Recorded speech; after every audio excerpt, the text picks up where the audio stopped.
Very often within the business analysis community, we have discussions tied to where this profession of ours actually falls. After all, we have requirements engineers whose primary responsibility is, you guessed it, collecting and documenting requirements. So what makes a business analysis different than requirements engineering?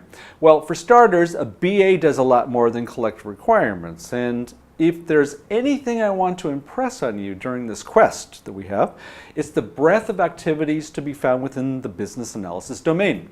Every time we have this conversation, the general consensus is that the work of a business analyst is strategic in nature. Although we are clearly not responsible for setting up the strategy, very often we are called upon to perform various activities where the business strategy is either the driver of our actions or at the very least holds a direct influence. You'll hear me talk about traceability often. And what you're looking at right now is a good example.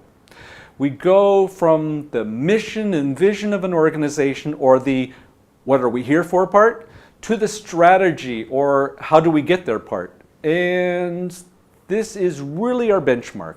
Do our activities mirror our strategy, or don't they?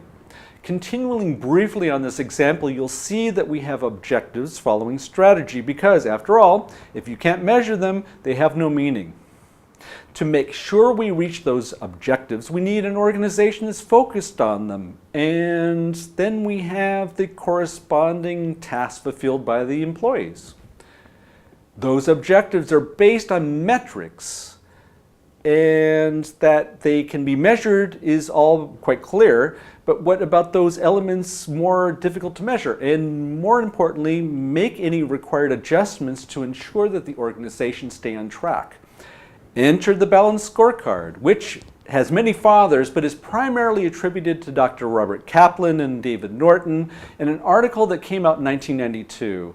This system allows an organization to look at themselves through the eyes of their shareholders, their customers, internal performance, and lastly, are we focusing on creating value? You'll find numerous references where you can find out much more information on the balanced scorecard. But I mention this data model as I feel that most, if not all, of the elements to be found within the balanced scorecard are related to BA activities, and it's not uncommon to find business analysis deploying the use of such tools like the scorecard because it falls in line with those BA duties. So in closing, it's important to remember that these two words, business and analysis, were not screwed together by happenstance, but the activities to be found within this domain have to, by nature, be strategic. Thanks for viewing.